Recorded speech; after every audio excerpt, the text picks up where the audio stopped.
What's up, y'all? My name is Steve Peterson, and this is my 2014 Hyundai Veloster Turbo. We're in the garage today talking about my top 5 favorite performance modifications to the Hyundai Veloster, the 1.6 liter turbo engine specifically. My model is a 6-speed manual. Some of these modifications do apply to the automatic transmission as well, but I do want to point out that mine is manual, so you may choose to do some other options specific to your vehicle, but again, mine's the manual. Here's my top 5 favorite performance related modifications, and I can't stress saying performance enough because I've done a lot to my car over the years, and some of them aren't really performance related upgrades, more for comfort or aesthetics and style of the vehicle.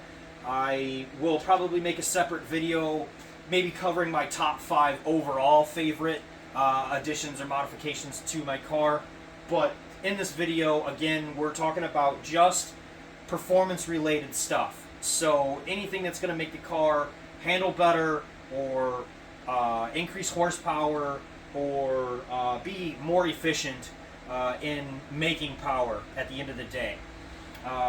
Let's get the hood open and we'll cover those one at a time here. Got my hood prop.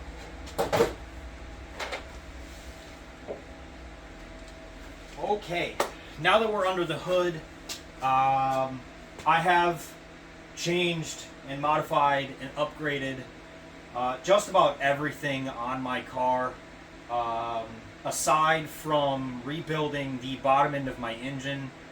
And up to this point, it's been kind of a journey. Over the years, I started trickling in some of the smaller dollar items, some of the supplementary modifications, so that down the line, when I kind of got the car to this point, and I was ready for maybe a bigger turbo, or I was ready for a juicier tune on the car, I had all the supporting modifications and bolt-ons installed on the vehicle so that I wasn't going to cause damage or cause extra strain and stress on other parts.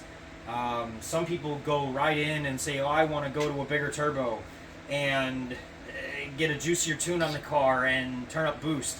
And sometimes it's not really the best way to go about tuning or modifying an import car. I find my personal experience that kind of planning out methodically of where you want to be for an end result as far as horsepower goes or as far as performance goes will get you a better result along the way, and will be safer for your build overall. When I say supplementary mods, I mean having an intake and an exhaust and other minor modifications done to the car before you just go in and put a tune on the car and crank up the boost on the stock parts that maybe weren't meant for that kind of airflow or that kind of power to be pushed through them. So with that being said, my number one modification that I recommend doing first to the Veloster Turbo platform would be a full catback exhaust system. Don't settle for an axle back system. Don't just muffler delete your car. I'm talking about a full-blown catback exhaust system. And what I mean by catback, meaning that from the catalytic converter or the downpipe on this vehicle all the way to the back, exhaust system. Stainless steel exhaust system. You're going to get the best sound and the best tuned performance for the vehicle. A lot of these companies spend a lot of time and effort researching and developing and making sure that the products that they're putting out are maximizing efficiency and performance in a lot of ways. So I recommend going with a actual quality, reviewed exhaust system for the vehicle. Yes, you can get into some custom exhausts and things like that, but the easiest, most bang for your buck, in my opinion, item that you can put on the car will be an exhaust system. You can get a stainless steel 2.5-inch exhaust, catback exhaust system for, you know, anywhere between $500 and $1,500 for this vehicle. There's quite a few different options out there, things like MBRP, MagnaFlow, Greddy, or just to name a few. There's quite a few options out there. Most of the exhaust systems I've found over the years that are available for this platform are a 2.5-inch pipe all the way to the back, and they typically run a resonator and a muffler in the system. If you choose to delete the resonator or delete the muffler, that's up to you. I have ran a few different exhaust system setups on my car over the years, and I found that you know, just deleting a muffler in an exhaust system will completely change sound by quite a bit. Sometimes it'll make it louder, sometimes it'll make it dronier. It kind of depends on what you're deleting and what exhaust system you bought and things like that. But I say exhaust system for my number one choice because not only are you getting some performance benefit out of the installation, but you're also improving the overall sound of the car. You're getting a little bit deeper of a tone, a little growlier. You're getting rid of that factory muffler and that heavy factory exhaust system by going to a stainless steel system. Now, you could pair that catback exhaust system, whether it be 2.5 or a 3-inch system, with a downpipe on this car, meaning the section of pipe that runs in between your turbo outlet and the rest of your exhaust system. It's called a downpipe. That's usually where your catalytic converter is, and you could pair your exhaust system with a downpipe. That is not necessary. I ran my Veloster for years with a 2.5-inch MagnaFlow catback system, and I was thoroughly happy and satisfied with what I got for sound and performance gains out of that system. I am now currently running a full 3-inch stainless steel Greddy exhaust system. I have modified it a little bit, as I like to do. I did delete the muffler on that system, and I did that hoping that I could get a little growlier of a sound or a little bit more crackle that most car people are searching for out of an exhaust system. I feel like I did achieve that. I was afraid when I did that it was going to get drony or annoying, and it didn't. So I'm very happy with that. I also paired that 3-inch stainless steel Greddy system with a QuickTime Performance 3-inch catless downpipe. Again, that's the pipe between the turbo and the catback exhaust system. And I say catless because it is as hollow as you could possibly get through a 3-inch tube. There is no cat in my system. Now, for those of you out there that do need to pass emissions, testing and things like that in your state, I would consider maybe keeping the cat in your car, because once you go catless, you can start causing some emissions issues or some check engine light issues from that. But again, easy bolt-on item. Most systems are under $1,000. You could probably even find a used catback exhaust for, you know, $400 or $500 out there in the marketplace. So again, huge bang for your buck. You're not going to gain a ton of horsepower from an exhaust system, so don't expect it to be some race car now. But you will see a mild improvement in throttle response and a little bit more power. You really maximize an exhaust system's benefits by pairing it with other modifications, and of course, ultimately, a tune on your ECU is going to see maximum gains out of that, more airflow. Okay, so number one, exhaust system, catback exhaust system for the Veloster. Highly recommend. That's number one. My number two, most important performance add-on or modification to the car. We just talked about that exhaust. I'm talking about now intake. So a high flow intake. And I'm not just talking about, you know, taking the factory air box apart and just stuffing a filter on the end of the factory tube. No, I'm talking about a full-blown short ram or cold air intake for this model.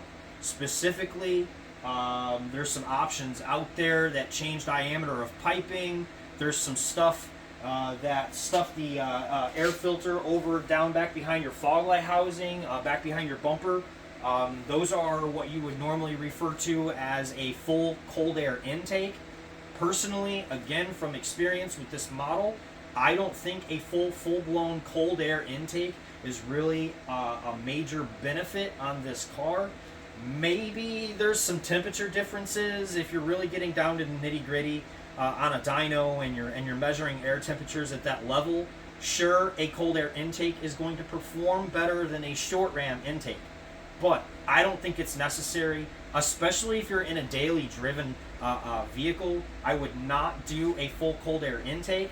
I, in my opinion, again, think it's more important to keep the air filter in the engine bay away from debris and water and the elements of weather and things like that driving around, especially if you live in a winterish state where it gets cold and it snows and ices and things like that.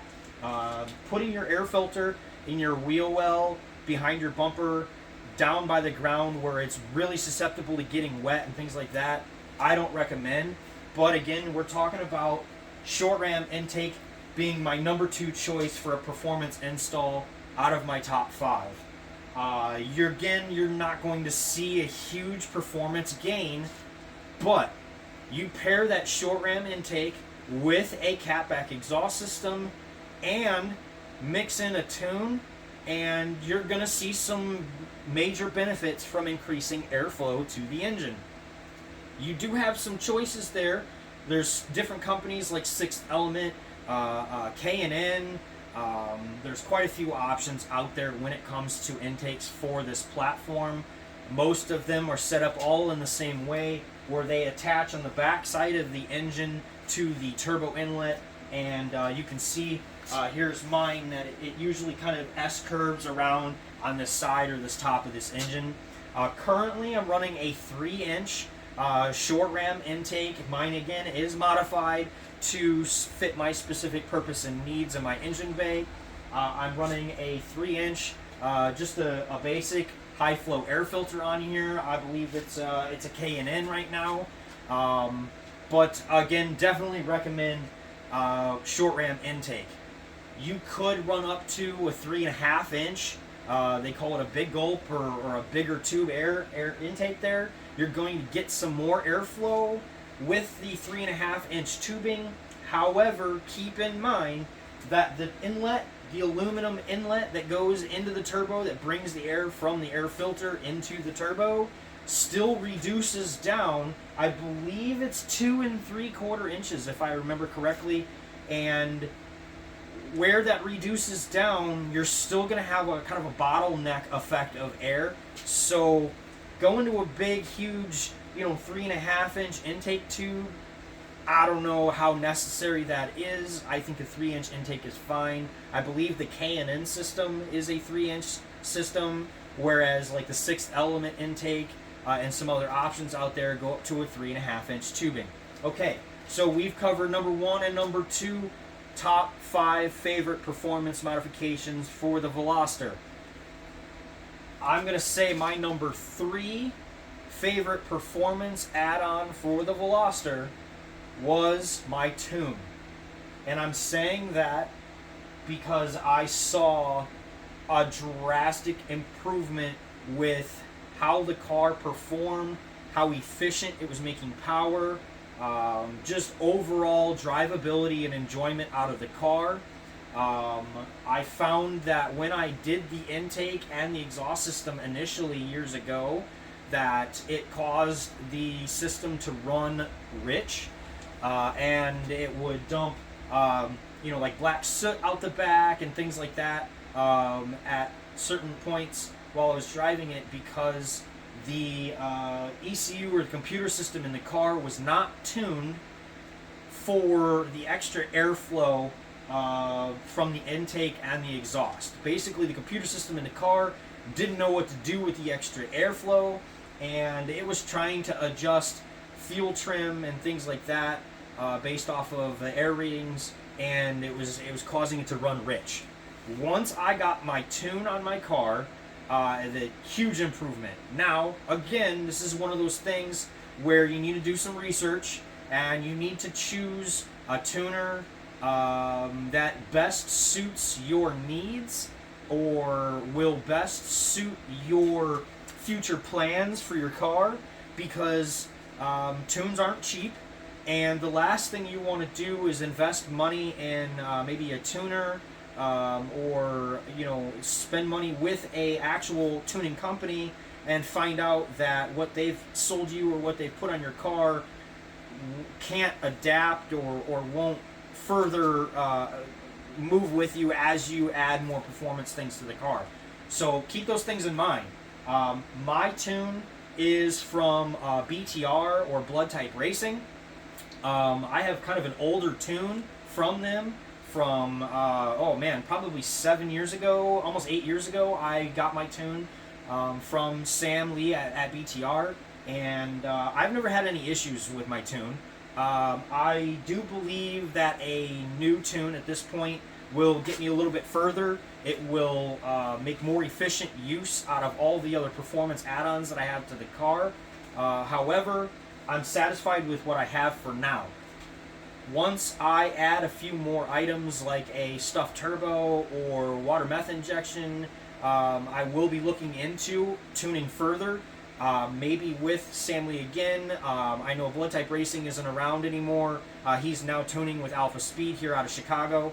And then there's other tuners out there. Some of them offer tuning remotely. Some of them offer ECU tunes where you actually swap the computer in the vehicle. Some of them are offering flash tunes where it's like just a download and you're flash tuning on your stock ECU. There's quite a few different options out there. I definitely recommend doing your own research on tunes. This video is not about tunes, so I'm going to leave it at that. We have number 1, exhaust system. Number 2, short ram intake or cold air intake. Number 3, the tune. My number 4 most important thing that I recommend would be oil catch cans, or water air separators as a lot of people like to call them. On the Hyundai Veloster, it is susceptible to oil burn and blow-by like crazy. You wouldn't believe how much blow-by this vehicle has, and by blow-by I mean oil that is escaping past your piston rings as you are driving the car. Usually in performance situations, the oil is thinner, so you have more oil escaping past piston rings and being pushed through your PCV system in the car. And by running catch cans, you're catching all of that. It's not getting dumped back into your engine. Huge benefits on the Veloster platform. I recommend doing some research on catch cans. I do have another video that you can watch that talks about catch cans and installs and things like that, so check that video out. Okay, so we have talked about, again, exhaust system, intake system, tune, and the catch cans. What's next? What's going to be my last choice? What's going to be my last performance-related improvement? Here it is. Okay, my number 5 recommended performance mod for the vehicle, or for this vehicle specifically. Again, I'm not talking about all cars here. I'm talking about the Veloster platform specifically. My number 5 recommendation, and this kind of goes along with the other supporting mods that I've already named off. My next choice will be the high flow fuel line, okay? And you're going, wait, what? That doesn't sound right. No, highly recommend doing a stainless steel braided, fuel line upgrade for this car. SoCal Garage Works sells it. KTM Tuners sells it. Sixth Element sells it. All of the Hyundai KTM vendors specific all sell a fuel line upgrade for this car, and they do that because the factory fuel line on this car is crap, and I'm saying that with nice words, okay? The factory fuel line on this car is teeny tiny. It's really small, and I'm talking about the fuel line that actually brings the fuel from the fuel tank, the fuel pump in the back, all the way to the front here and attaches to where your high pressure fuel pump is on top of the engine. I'm talking about that fuel line specifically. That fuel line from the factory, super tiny. It is not capable of keeping up with the computer system asking for more fuel to adjust itself to compensate for all of your other bolt-on parts that you've added to the car. So once you get a tune on the car and an exhaust on the car and an intake on the car, you have all this extra airflow being sucked in and pushed out through your engine, and the computer system says, hey, we've got a bunch more air in here, we need a bunch more fuel in here. So what does it do? It increases fuel pumping, and it overloads the tiny little fuel line that Hyundai has put in this car. So there is an upgrade. It is a high quality braided stainless steel fuel line with nice aluminum fittings that attach to your high pressure fuel pump up front here and attach in the back where your low pressure fuel pump is in your fuel tank. And it is going to be capable of keeping up with the requested flow of fuel and will supplement your other bolt-ons. If you add a bunch of performance bolt-ons to this car and then you get a tune done and you go race it and you find that it's like stumbling on itself, or it's kind of like coughing, it's kind of cutting out, that is called fuel cut. That means that your fuel system is not keeping up with the amount of requested fuel from the computer. So that's my number 5, guys. Highly recommend that. Yes, there's some other things here and there that you could do performance-wise to increase efficiency and power out of the car. Little things like spark plugs and stuff like that, and a front mount intercooler, things like that. But I didn't want to add those into my list. Again, my top 5 go-tos that I recommend to anyone who wants to add more power to their Veloster, whether it be their daily or whether it be a fun car, or they're taking it to the track, or maybe you're just autocrossing it, or whatever it is that you want to do to increase, or reason that you want to increase the power in your car. Top 5: exhaust, short ram or cold air intake, a tune, and the fuel line. And when that tune gets thrown in a car, you will have to do plugs. So, I mean, that's kind of a given. I didn't want to add that in as a performance add-on. But hope this helps everybody when it comes to trying to decide what to buy first or what to modify first on the car. For me, it was the exhaust system. I wanted to make it sound better. I wanted to see a little bit of a performance gain. But I knew all of those mods needed to come well before I got too carried away with other performance items and things on the car. So, again, my name is Steve Peterson. You can find me on YouTube and Instagram and TikTok and all of those things at Steve the Woody Peterson. If you like this video or you want to see more, please subscribe, leave a comment. I appreciate everybody for watching, and I've got so much more to come. Thanks for checking it out, everybody.